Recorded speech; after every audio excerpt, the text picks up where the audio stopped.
সকলকে শুভেচ্ছা জানাই। আপনাদের ইনসাফ টিভির ইনসাফ টিভির পক্ষ থেকে আমি দেলোয়ার ইসলাম। দর্শক, আরজি কর কাণ্ড নিয়ে যখন পশ্চিমবাংলায় বা বাইরের রাজ্যগুলিতে যেন আন্দোলন চলছে, বিভিন্ন রাজনৈতিক দল আর বিভিন্ন সংগঠন তারা আন্দোলন করছে। দর্শক, আপনারা সকলেই জানেন যে সিপিআইএম এর একটি ছাত্র সংগঠন দল রয়েছে, ডিওয়াইএফআই দল রয়েছে, সিপিএম এর ছাত্র সংগঠন রয়েছেন। আর এই ডিওয়াইএফআই তাদের ডাকে একটা কিন্তু ঢোলাহাট চলাটা অভিযান ছিল, আর সেই অভিযানে উপস্থিত ছিলেন রায়দিঘি বিধানসভার প্রাক্তন সিপিআইএম বিধায়ক কান্তি গাঙ্গুলী মহাশয়। দর্শক, আমরাও গিয়েছিলাম, বেশ আমার বাড়ির কাছাকাছি। আমিও দর্শক গিয়েছিলাম যে সেখান থেকে সিপিআইএম নেতারা বা ছাত্র যুবরা ডিওয়াইএফআই এর ডাকে তারা সেখান থেকে কী বক্তব্য দর্শক দেবে, আমিও দেখার জন্য দর্শক গিয়েছিলাম সেখান থেকে কী বার্তা আছে। দর্শক, প্রথমে আপনাদেরকে সেই স্কুলের ছবি দেখাবো যে ডিওয়াইএফআই এর ডাকে সেখান থেকে কী স্লোগান উঠছে, খুব ভয়ঙ্কর স্লোগান। দর্শক প্রথমে আপনাদের ভিডিওটা দেখাবো যে সেখান থেকে কী স্লোগান উঠছে, তারপরে বিস্তারিত আলোচনা করবো আমরা।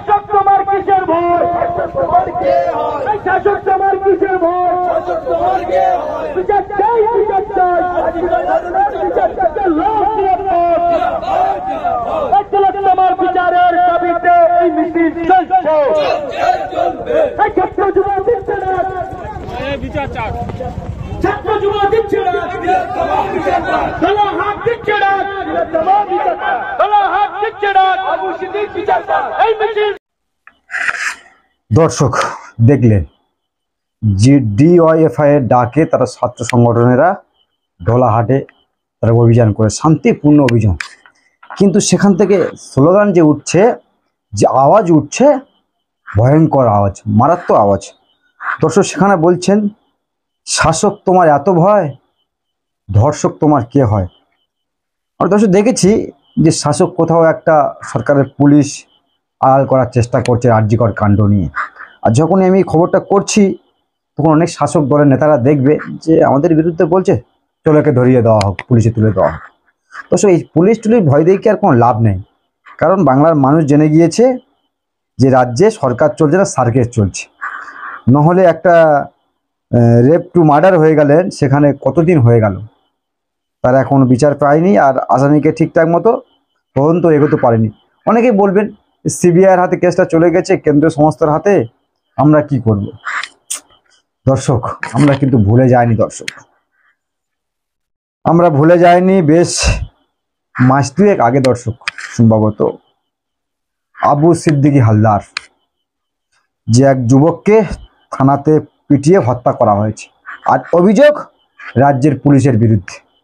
সে তো আর কেন্দ্রীয় সংস্থার হাতে চলে যায়নি, সিবিআইয়ের হাতে। তাহলে রাজ্য সরকার কি করছে, ভালো করে দেখছে কি হয়েছে ব্যাপারটা। সেখানে প্রমাণ হয়েছে, যেখানে সে ছবি আমরা দেখেছি, যুবককে হসপিটালে নেওয়া হয়েছে, তার গায়ে যে ক্ষত বিক্ষত চিহ্ন রয়েছে পুলিশের মারে যেগুলো হয়েছে, তারপরও প্রমাণ চাই। আর আপনারা বলছেন যে আরজি কর কাণ্ডে এটা তো সিবিআইয়ের হাতে চলে গিয়েছে, আমরা কি করতে পারি, কি বা করবেন আপনারা। আপনাদের হাতে থাকলে তো আর এই কেসের কোনো সমাধান হতো না, তাই সিবিআই নিয়ে নিয়েছে বা মৃত পরিবার তার দাবি করেছে। আর আপনাদের হাতে যে কেস রয়েছে, হাজার হাজার কেস আপনাদের হাতে রয়েছে, আপনারা কি ছিঁড়েছেন, কিছুতে ছিঁড়তে পারছেন না, আর উল্টে বলছেন যে সিবিআইয়ের হাতে চলে গিয়েছে, আমরা কি করব। হ্যাঁ, কি বা করবো, ঠিকই কি বা করবো, কিন্তু আবু সিদ্দিকীর যে কেসটি, সে তো আর সিবিআইয়ের হাতে যায়নি। তবে সেই পুলিশ এখনো ঢোলা থানায় চাকরি করছে, মানে ওপেন ঘোরাফেরা করছে। আপনাদের আইন ব্যবস্থা একেবারে ধুলোয় মিশে গিয়েছে।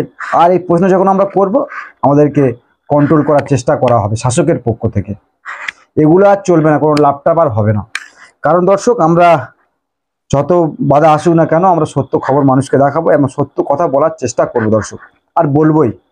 কারণ এই শাসকের ধমকানি চমকানি অনেক হয়েছে, আর এই ধমকানি চমকানিতে সত্য কথা রোকা যাবে না। হ্যাঁ, আমি দর্শক বলছি না যে শাসক সব ঘুমিয়ে কাজ করছে, না, শাসকের অনেক কাজ রয়েছে যেগুলো মানুষের চোখে পড়ার মতো। অনেক উন্নয়ন প্রকল্প রয়েছে, অনেক উন্নয়ন শাসক করছে। তার পাশাপাশি এই যে দুর্নীতিগুলো, এগুলো তো অন্যায়। এই যে দুর্নীতিগুলো, এগুলো তো অন্যায়।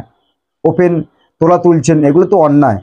আর শাসকের যে ভালো কাজ, আপনারা লক্ষ্মীর ভাণ্ডার দিচ্ছেন, স্বাস্থ্যসাথী কার্ড দিচ্ছেন এবং কন্যাশ্রী, রূপশ্রী, যুবশ্রী সব দিচ্ছেন, দেখছি যেগুলো। হ্যাঁ, এগুলো আগে সরকার কেউ দেয়নি, আগে যে মুখ্যমন্ত্রী সিপিআইএমের তারা দেয়নি বলে বাংলার মানুষ তাদেরকে ছুঁড়ে ফেলে দিয়েছেন। আর আপনারা যখন দিচ্ছেন 500 টাকা দিয়ে আর লক্ষ্মীদেরকে এভাবে হেনস্থা করবেন, এটা তো হতে পারে না। এই খবরগুলো আমরা তো করবোই, যে 500 টাকা 1000 টাকা আপনারা দিচ্ছেন বলে যে তাদের আপনাদের পক্ষে কথা বলতে হবে না, অন্যায় অন্যায় বলতে হবে। আপনারা অনেক উন্নয়ন করেছেন, সব সাইকেল টাইকেল হ্যান ত্যান ট্যাপ ট্যাপ দিয়েছেন, সব উন্নয়ন করেছেন, সেগুলো যেমন পাশাপাশি বলবো। আর এই যে দুর্নীতিগুলো আপনারা করছেন, আপনার পুলিশ বাহিনী করছেন, তার পক্ষে দর্শক কথা বলতে হবে, তার বিরোধী করতেই হবে। এগুলো কর্তব্য মানুষ হিসেবে আমরা। আর দর্শক যখন আমরা এগুলো দেখছি, যে খারাপ লাগছে যে শাসক আজকের কোথায়। মুখ্যমন্ত্রী রাস্তায় নেমে পড়লেন, বলছেন যে মৃতকে ফাঁসি দেওয়া হোক। আমি সব বলছিলেন দর্শক, হাস্যকর লাগছিলেন। কারণ ইনি তো, এনার যে ল্যাঙ্গুয়েজ, এগুলো তো ঠিক নাই। কখনোই বলছেন রাকেশ রোশন চাঁদে গিয়েছিল, কখনো বলছেন উল্টো পাল্টে আর কি। তো দর্শক, এই যখন খবর উঠে আসছে ডিওয়াইএফআই এর ডাকে যখন তারা গিয়েছেন ধরাচল অভিযান, সেখান থেকে কিন্তু দর্শক আওয়াজ উঠছে।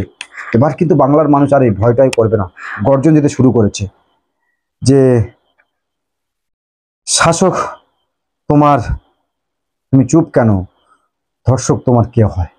দর্শক অভিযোগ দর্শক উঠছে যে আবার সব দর্শক অনেক কথা দর্শক বলা হয়েছে, কান থেকে কোনো মহাশয় তিনি এসেছিলেন, মিছিলে পা মিলিয়েছেন। দর্শক, এই হলো আজকের ভিডিও। অবশ্যই কমেন্ট বক্সে কমেন্ট করবেন আর চোখ রাখবেন আপনাদের প্রিয় চ্যানেল ইনসাফ টিভি। সকলকে অসংখ্য ধন্যবাদ জানাই।